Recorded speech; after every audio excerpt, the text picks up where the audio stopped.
Hello guys, I am Ricky and you're most welcome to our YouTube channel Nirmala निर्वाण classes. तो चलिए आज भी ऑब्जेक्टिव प्रश्न इतिहास का लेकर उपस्थित हुए हैं और ये मॉडर्न इंडिया का लगभग प्रश्न है। तो चलिए आज के प्रश्नों का आगाज करते हैं, एक और से देखना स्टार्ट करते हैं। चलिए फर्स्ट प्रश्न पर आते हैं। पहला नंबर प्रश्न है, निम्नलिखित में से, है ना, निम्नलिखित में से कौन सा इस समूह से संबंधित नहीं है। मतलब कोई एक है जो इस समूह से संबंधित नहीं है, तो कौन सा समूह संबंधित नहीं है इसको बताना है आपको। तो पहला है बुलंद दरवाजा, Agra fort, gateway of India, Jodha Bai का महल। यह चारों ऑप्शन में, है ना, कौन सा है जो समूह से संबंधित नहीं है। मतलब कि बाकी तीन जो है वह इस समूह का है और कोई एक है जो इस समूह का नहीं है। तो देखिए, बुलंद दरवाजा, आगरा फोर्ट और जोधाबाई का महल, यह तीनों एक तरह से संबंधित है। और यह जो गेटवे ऑफ इंडिया है यह इस तीनों से हट करके है, इस तीनों से अलग होकर के है। कौन सा? तो गेटवे ऑफ इंडिया। तो इसमें समूह से संबंधित अगर नहीं है तो गेटवे ऑफ इंडिया समूह से संबंधित नहीं है। और हमको लगता है कि बुलंद दरवाजा, आगरा फोर्ट और जोधाबाई का महल, यह तीनों जो है अकबर द्वारा निर्मित है, लेकिन गेटवे ऑफ इंडिया अकबर द्वारा निर्मित नहीं है, इसलिए यह जो है उन चारों में से अलग है और समूह से संबंधित नहीं है, समूह से भिन्न है। यह यूपीपीएससी का प्रश्न है, इसको हम लोगों ने देखा। चलिए अब आगे बढ़ते हैं, क्वेश्चन नंबर 2 पर आते हैं। क्वेश्चन नंबर 2 क्या है इसको देखते हैं। किस वर्ष, है ना, कह रहा है किस वर्ष भारत पाक युद्ध के बाद ताशकंद घोषणा हुई थी, है ना। किस वर्ष भारत पाक युद्ध के बाद ताशकंद घोषणा हुई थी, किस वर्ष? तो यह बीपीएससी प्रीलिम्स का प्रश्न है और यह जो है इसका सही आंसर होगा, इसका सही आंसर होगा 1965, है ना, अर्थात 1965। मतलब 1965 में भारत पाक युद्ध के बाद ताशकंद घोषणा हुई थी। तो ताशकंद घोषणा भारत पाक युद्ध के बाद हुई थी और यह कब हुई थी? 1965 में। ताशकंद समझौता कब हुई थी? 1965 में। चलिए आते हैं क्वेश्चन नंबर 3 पर, है ना। बांग्लादेश को किस देश से स्वतंत्रता मिली? यह भी प्रश्न अच्छा है। बांग्लादेश को किस देश से स्वतंत्रता मिली? तो आइए इसको देखते हैं। बांग्लादेश जो है इसको पाकिस्तान से स्वतंत्रता मिली। किससे मिली? पाकिस्तान से स्वतंत्रता मिली। और यह एमपीपीएससी प्रीलिम्स का प्रश्न है। एमपीपीएससी प्रीलिम्स का प्रश्न है कि बांग्लादेश को किस देश से स्वतंत्रता मिली। तो यह स्वतंत्रता जो मिली है इसको पाकिस्तान से मिली है। किससे मिली है? पाकिस्तान से। यह एमपीपीएससी प्रीलिम्स का प्रश्न है, यह हम लोगों ने देखा। आगे बढ़ते हैं, क्वेश्चन नंबर 4 पर आते हैं। क्वेश्चन नंबर जो 4 है इसको देखते हैं, क्या कह रहा है। पहला एंग्लो बर्मा युद्ध, कौन सा? एंग्लो बर्मा युद्ध कब हुआ? एसएससी सीजीएल टीयर 1 का प्रश्न है। एसएससी सीजीएल टीयर 1 का प्रश्न है कि पहला एंग्लो बर्मा युद्ध कब हुआ। तो पहला एंग्लो बर्मा युद्ध यह 1824 से 1826 में हुआ। कब हुआ? 1824 से 1826। मोस्ट इंपॉर्टेंट प्रश्न है, पहला एंग्लो बर्मा युद्ध कब हुआ? 1824 से 1826। 1824 से 1826। चलिए, प्रथम एंग्लो बर्मा युद्ध। आगे बढ़ते हैं, क्वेश्चन नंबर 5 पर आते हैं। देखिए क्वेश्चन नंबर 5 क्या कहता है। कौन से साल, है ना, कौन से साल बांग्लादेश एक स्वतंत्र संसदीय लोक राज्य बना? कौन से साल, मतलब किस ईस्वी में बांग्लादेश एक स्वतंत्र संसदीय लोकतंत्र, है ना, स्वतंत्र संसदीय लोकतंत्र बना? यह रेलवे आरआरबी ग्रुप डी का प्रश्न है। तो कौन से साल बांग्लादेश एक स्वतंत्र संसदीय लोकतंत्र बना? तो इसका सही आंसर है जनवरी, है ना, जनवरी 1972। यह कौन सा होगा? तो जनवरी 1972। आप देख पा रहे होंगे ऑप्शन को, तो यह हो जाएगा जनवरी 1972, अर्थात ऑप्शन नंबर बी। जनवरी 1972 में जो है बांग्लादेश एक स्वतंत्र संसदीय राज्य लोकतंत्र बना। चलिए क्वेश्चन नंबर 6 पर आते हैं। क्वेश्चन नंबर 6 है, भारत पाकिस्तान, है ना, भारत पाकिस्तान कारगिल युद्ध का कोड नाम डैश था। अब भारत और पाकिस्तान के बीच जो कारगिल युद्ध हुआ इसका कोड क्या था? कारगिल युद्ध का कोड नेम क्या था? मतलब कह रहा है कि भारत पाकिस्तान के बीच जो कारगिल युद्ध हुआ उसका कोड नेम डैश था। यूपीएसएससी एग्जाम में पूछा गया है। और इसका कोड नेम क्या था मित्र? तो इसका कोड नेम था ऑपरेशन कारगिल। क्या था? ऑपरेशन कारगिल। और सही आंसर कौन सा हो गया? तो option C operation Kargil. Bharat Pakistan Kargil युद्ध का कोड नेम क्या था? ऑपरेशन कारगिल। क्या था? ऑपरेशन कारगिल। भारत पाकिस्तान कारगिल युद्ध का कोड नेम डैश था, तो ऑपरेशन कारगिल था। आगे बढ़ते हैं, क्वेश्चन नंबर 7 पर आते हैं। क्वेश्चन नंबर 7 देखते हैं क्या है। तो इसमें है जनजातीय लोगों के संबंध में आदिवासी शब्द का प्रयोग, है ना। जनजातीय लोगों के संबंध में आदिवासी शब्द का प्रयोग, है ना, प्रयोग किया था।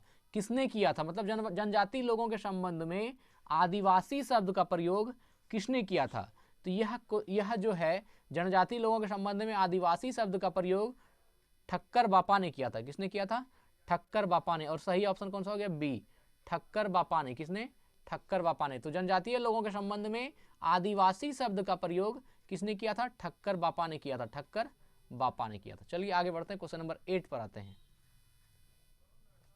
निम्नलिखित में से कौन सा युग्म सही है? मतलब जो सही युग्म है उसको बताना है। निम्नलिखित में से कौन सा युग्म सही सुमेलित है, मतलब सही सही कौन सा है उसको बताना है।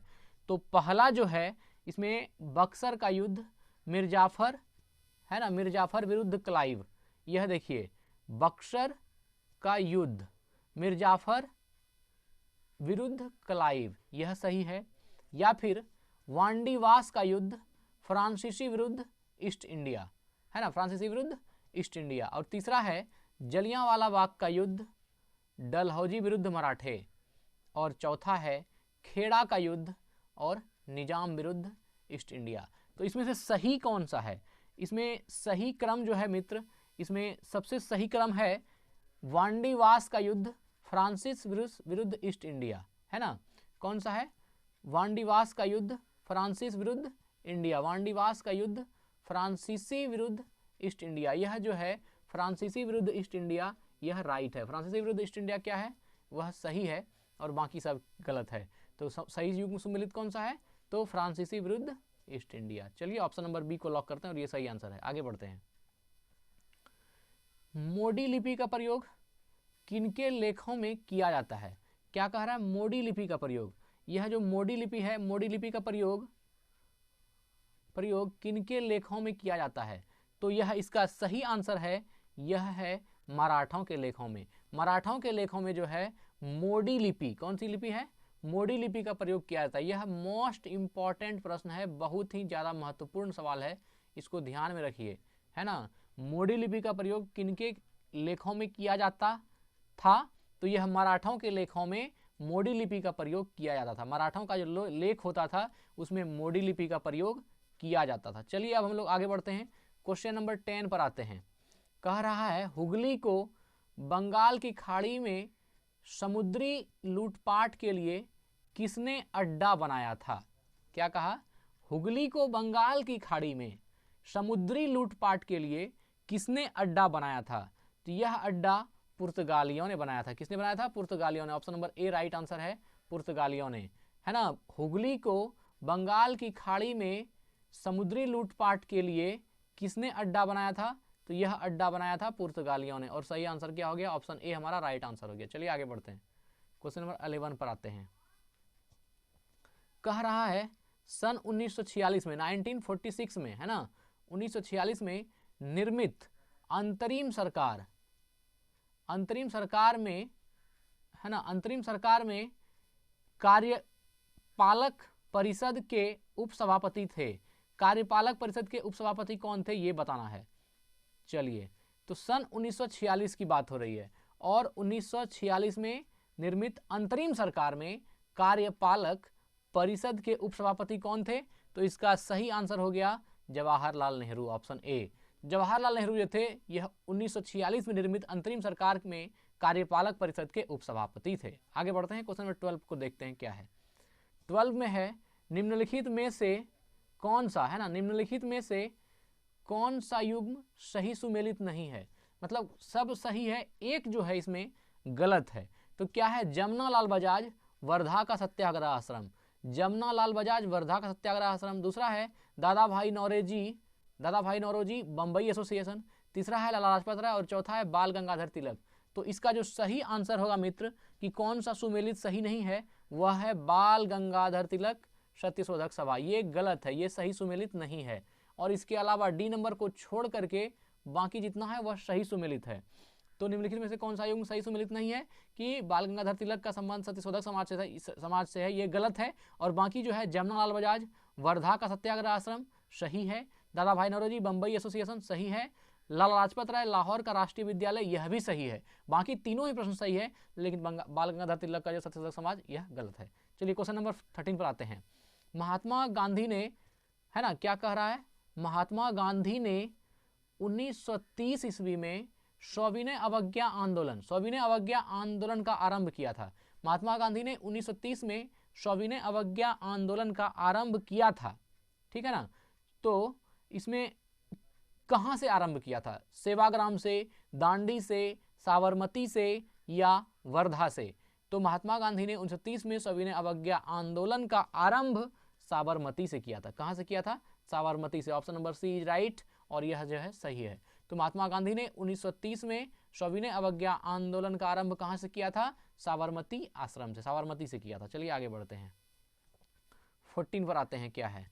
स्वतंत्रता आंदोलन के क्रांतिकारी, स्वतंत्रता आंदोलन के क्रांतिकारी आतंकवादियों का पहला महत्वपूर्ण साहसिक कार्य बर्रा डकैती का स्थान था। इसमें स्थान बताना है कि स्वतंत्रता आंदोलन के जो क्रांतिकारी आतंकवादियों का पहला, है ना, क्रांतिकारी आतंकवादियों का पहला महत्वपूर्ण साहसिक कार्य बर्रा डकैती का स्थान था। तो यह जो बर्रा डकैती का स्थान था यह पूर्वी बंगाल में था। कहाँ था मित्र? तो यह पूर्वी बंगाल में, पूर्वी बंगाल में बर्रा डकैती, याद रखिएगा, पूर्वी बर्रा डकैती का स्थान कौन सा था? तो पूर्वी बंगाल में। ऑप्शन नंबर सी राइट है, पूर्वी बंगाल में बर्रा डकैती, है ना, पूर्वी बंगाल में बर्रा डकैती। स्वतंत्रता आंदोलन के क्रांतिकारी आतंकवादियों का पहला महत्वपूर्ण साहसिक कार्य बर्रा डकैती का स्थान कौन सा था? वह था पूर्वी बंगाल में। चलिए आगे बढ़ते हैं, क्वेश्चन नंबर 15 पर आते हैं। क्वेश्चन नंबर 15 देखते हैं क्या है।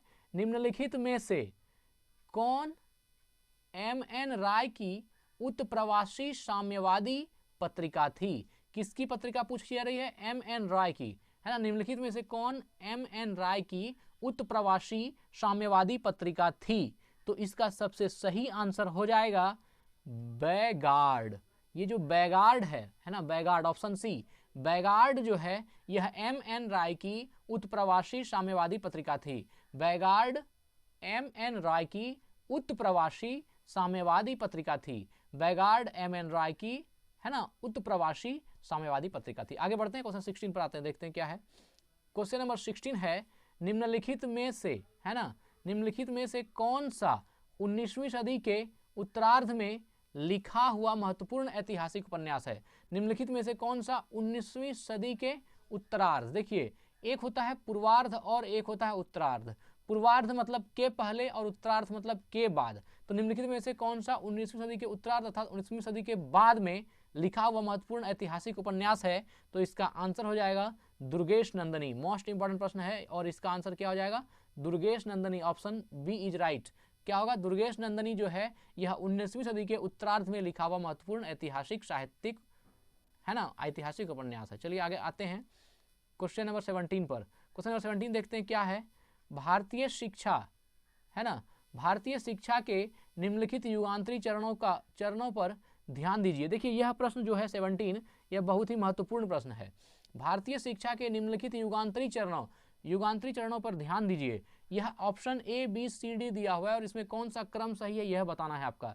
तो पहला में है हिंदू कॉलेज कलकत्ता, दूसरा है कलकत्ता विश्वविद्यालय, तीसरा में एडम की रिपोर्ट और चौथा में वुड डिस्पैच है। यह चारों ऑप्शन दी गई है और इसका क्रम जो है इस प्रकार दिया गया है। इधर लिखा हुआ है इन युगांतकारी चरणों का सही कालक्रम इस प्रकार है।